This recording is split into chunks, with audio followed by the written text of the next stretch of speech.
It's your boy, Just Dom, catching the day's latest news. What's going on around the roads? Find out here first at the TCP Newsbreak.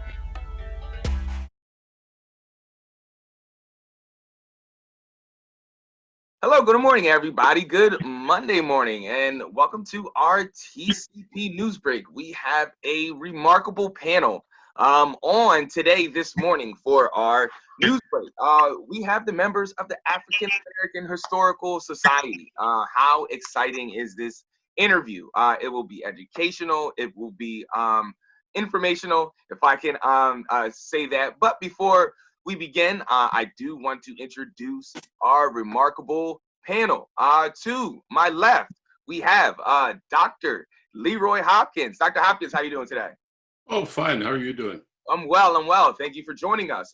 To my right, we have Mr. Randy Harris. Mr. Harris, how are you doing today? Doing great. Marquise, how are you? I'm well. Thank you for joining us today. To my bottom left, we have Mr. Jack Howe. How you doing, Mr. Howe? I'm realizing how bad my homemade haircut is, but good afternoon. and lastly, we have Mr. Gerald Wilson. Mr. Wilson, how are you doing today? I'm doing fine. Glad to be here. Awesome. So this is a little different kind of interview because there's a presentation part to it. But before we get to that presentation, want to do a little bit of background, so people know who you are, what you all do, and why you do it. So Jack, if you can give us some context of this project, who you all are, and so forth. Happy to do so. I'm Jack, and I'm honored to be able to work for the Spanish American Civic Association, or SACA. And I've had some good fortune in terms of some recent grant work that I've done, both with the Wells Fargo Regional Foundation and the State Department of Community and Economic Development. And it's that latter one that is allowing us to kick off what we hope will be a multi-year effort to connect people to their neighborhood through history. And a part of that will be some historical plaques on which we hope to get some additional public input, and to build on this over future years, because this is the oldest part of the city. It's an old city, and in my discussions with lots of folks, Marquise, I've learned that history, both old history of as well as more contemporary history of migration and immigration, are really important to people and help connect people to the neighborhood and build pride.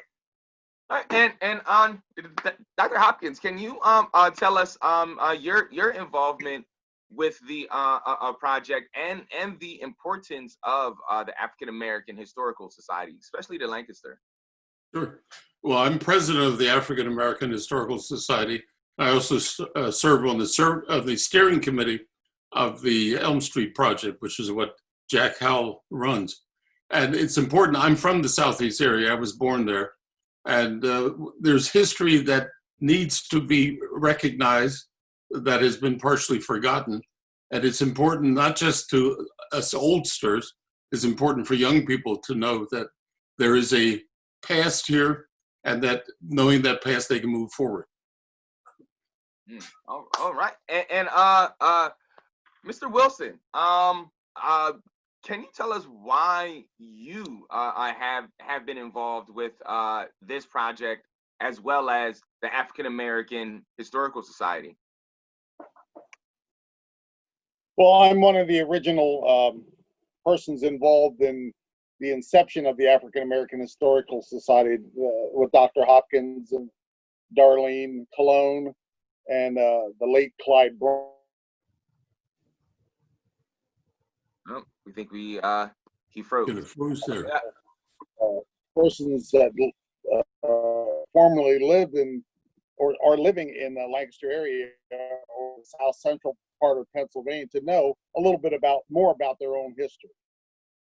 Awesome. So Randy, you have a presentation prepared for us today. Before we jump into it, can you kind of tell our viewers what they're going to be looking at and what you're going to be talking about. Okay, sure. Thank you. Well, over the last several years, the African American Historical Society have been involved in doing research and bringing this history to the community through the walking tours that we've been doing in the downtown area. This project in the Southeast is coming out from SACA Development, and the Elm Street program is a new branch of this community engagement and elevating community history to make it more relevant and in the minds of people in the community. So what we are trying to do here initially is reach out to people and ask for input about what stories are proper and appropriate and need to be told in the community. So we have a presentation that we're starting to share around and get people engaged and get feedback on where we've come so far. And I'd like to show you some pictures and walk it through that way. All right. Well, if you would be so kind to get that prepared for us, I will ask that Dr. Hopkins one more question while you get that up. Dr. Hopkins, how essential is it to maintain this historical documentation, especially on a local level? Because we hear a lot about the big national stories. We hear about the big national history, but not so much about the local history. So how important is it to keep that local history essentially relevant today? I think it's vital. Tip O'Neill, who was the Speaker of the House when Reagan was president, said that all politics are local. Well, history is also local. National history is built on local histories. And, we cannot survive knowing what happened in California or what happened in Texas. We need to know what happened here in Lancaster so that we can build towards the future. Great point. Indeed. All right. Mr. Harris, you have it up. So okay, the floor is yours. All right, thank you. So this is going to be interactive. So gentlemen, you all ask questions, weigh in as we're going through these pictures. I hope that you see some things that are going to enthuse and enlighten your day here, because there's some really great history of this community. So this project started in, I guess in 2016 in terms of having,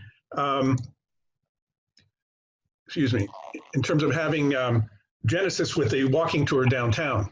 So what we're doing now is doing more research, connecting to the community to begin the design and installation of 8 historical markers that are sponsored by Elm Street and SACA Development. As Jimmy mentioned previously, the African American Historical Society, Leroy, Gerald, and several others are walking tour conductors, are all advising and making sure that the information we're putting together is accurate. And we also want to make the community at large understand and be engaged and weigh in as well.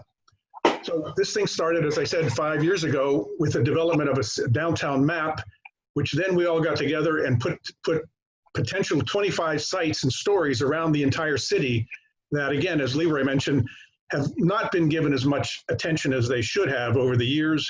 And we find people are really, really enthused and amazed when they understand and kind of rediscover this history. So this was the core of this project that many years ago. And now we're getting into installing markers. So we now have enough funding to install 8 markers. 4 of them will be, like you see on the wall here of the Fulton Bank on East King Street. And 4 of them will be in the ground, kind of like the ones you see around the battlefields at national parks.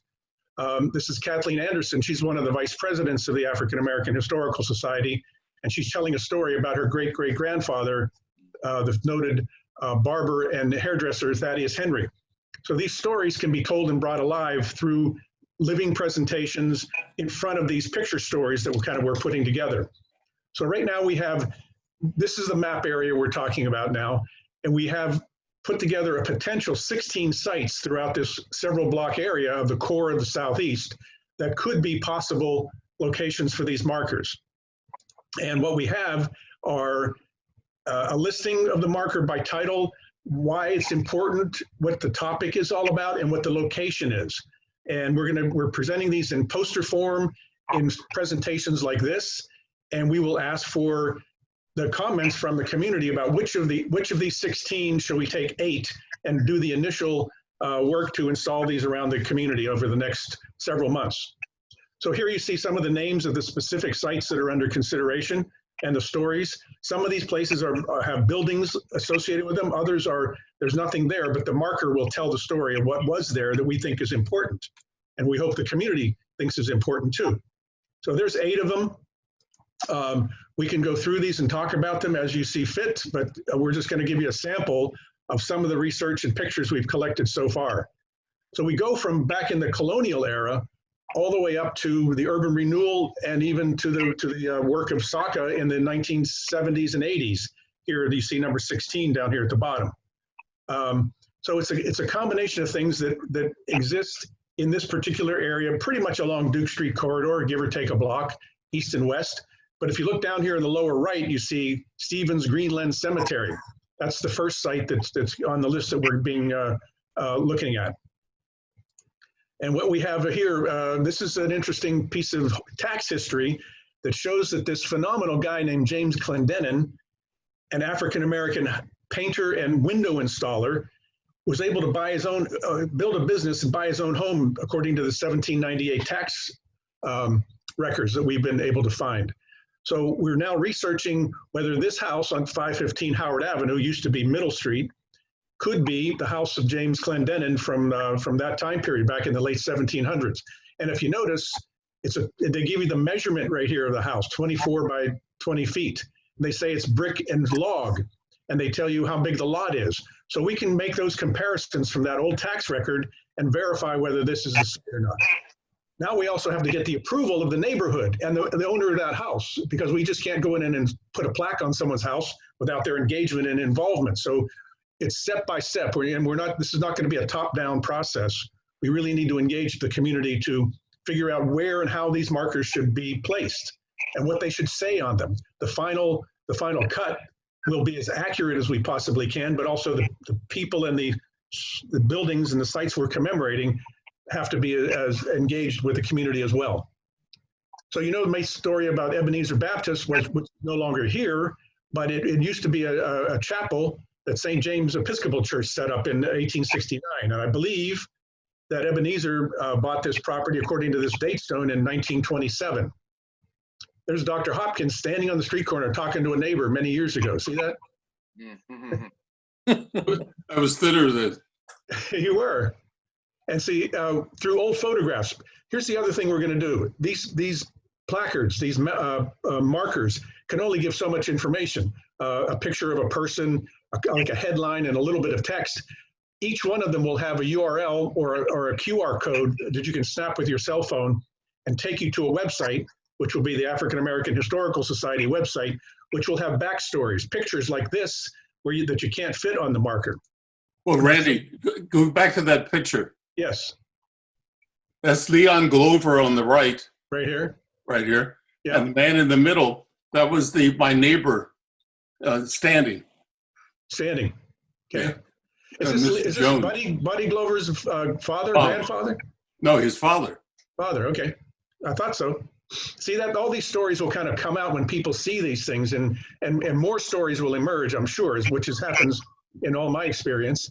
So one of the founders of Ebenezer was William G. Payne, and we've previously done a lot of research on Mr. Payne, and we installed another marker for him a couple of years ago, and it's in front of Faith Craig's salon on East Grant Street, and one of our members, Gordon Reed, has done some amazing research and have found a lot of history. Leroy Hopkins found this picture right here in the center of what Mr. Payne's old store used to look like, his kitchen and caterer's supply company on East Grant Street. So here's a capsule summary of Mr. Payne's. Here's his notes that he's involved in founding Ebenezer Baptist Church. So we're pollinating or seeding the community with all of this good history, so that we have more connections to the past to see where we're going to in the future. So you can put this kind of information both on the marker and then on the website that we're going to be building from these. So this is how Mr. Payne's shop looks like today. That's Faith Craig's beauty salon, and this is what it used to look like in 1910. Let me jump in on one thing and jump into the more contemporary history. Mm-hmm. I'm not from Lancaster, but I've been here 20 years, and my background is city planning. So I kind of look at communities, with a bit kind of a different feel or look. And one thing, when I came here, I said to myself, why does South Duke look the way it does? Where all the other corridors into town are tight, with buildings close together and the streets being narrow. In this case, we've got a big wide street. Mm-hmm. And the history, of course, is already being kind of wiped away in people's minds, which I've learned is the history of urban renewal in the 60s. Yep. And that was 1957 it began, continued into the late 60s. Well, I know, Leroy, that was a very viable, dense, mixed-use community of African-American businesses and homes that, through some misguided civic planning, was all demolished to accommodate what was then the city's concentration of low-income housing. Mm-hmm. And so that's why that corridor for the 7 blocks is the way it is. And I think, stories like that also are very interesting and connect people to the neighborhood. Well, one of the markers we're proposing would be a marker somewhere along that corridor that would tell the story of the loss, the devastation caused by urban renewal. And I have some pictures to show you coming up here in a bit. This is a panorama of the city from the southeast looking to the northwest. And if you look at the lower right-hand corner, that's Ebenezer Church there. It looked at 1910. So we have lots of pictures to share. And of course, we'll tell stories about Bethel AME, its origins going back to early 1800s. Here, Reverend Edward Bailey's giving a tour a couple of years ago in front of the church. And as we do know, the Living the Experience presentations are still given there about the church's role in early community history. And here's the genesis of some of the Black churches in the community, is when Black people could be members of all the white denominated churches, but couldn't sit where they wanted to sit, like at St. James or Presbyterian Church. They were relegated to the back of the church, as the seating plan from St. James shows. So James Clendenin, who I mentioned before, and a number of other leaders in the Black community got up and decided they wanted to start their own church. And that's eventually became Bethel AME. Leroy, you want to add anything there? No, you said it precisely. I really hate to cut this short, because this is amazing, and I'm just sitting here learning so much. But we do have 5 minutes left for our news break. Okay. So is there any details about what's next on the website where people can look at this? What should people know from this point on? Well, this is a first step to take this information, this preliminary grouping of sites and stories to the community. And we're looking for feedback. And I guess the best way, Marquise, can we ask you, through your viewers and listeners, can they contact you, or would you like people who receive this message today to contact the African American Historical Society directly? What we can do is starting right after this show, we can have a poll where people can vote on what they feel as though is the best out of the 16. If you couldn't bring up the graphic of the 16 locations that you have proposed, so that the audience can take a look. And while you do that, Randy, Mr. Wilson, want to bring you back in here. So with this project, what was your goal at the beginning, and has it changed throughout the process? Well, our goal is to enlighten citizens, to let them know the history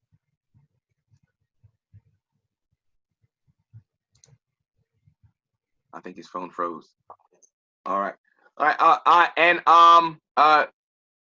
Jack, can you tell us about the Elm Street neighborhood project and SACA and the mindset behind bringing all of these groups together to really help out with this initiative?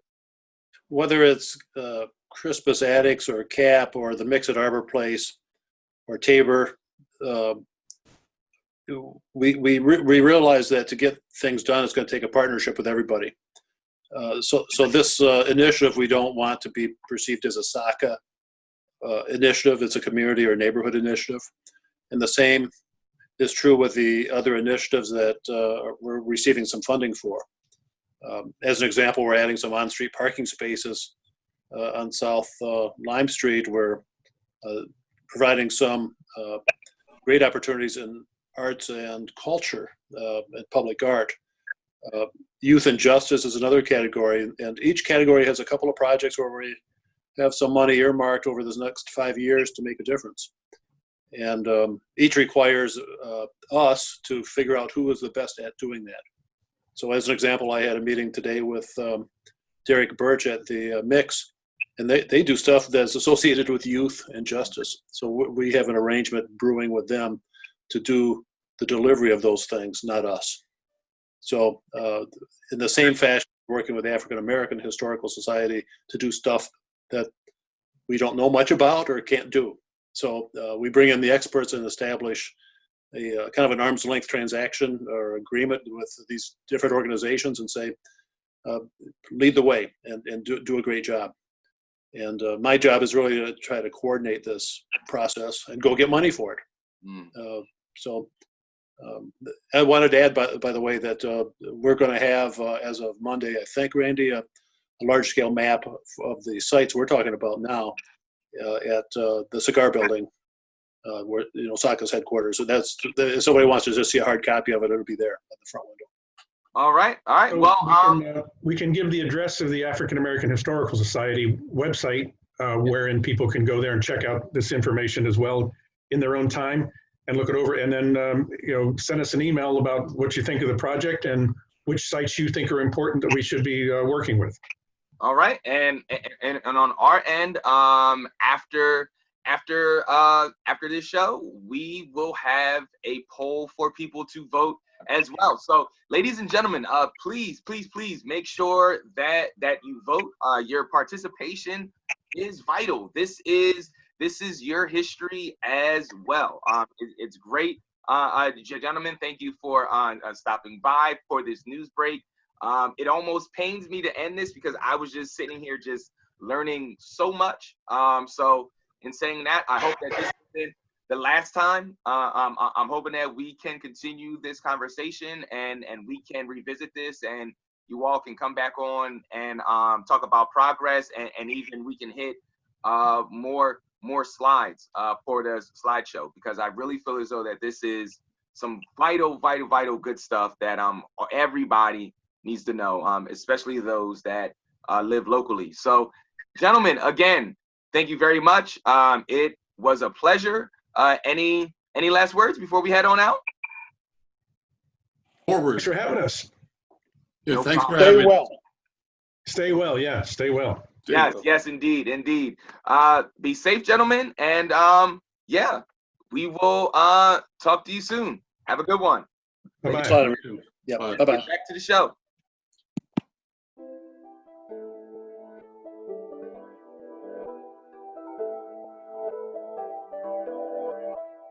It's your boy, Just Dom, catching the day's latest news.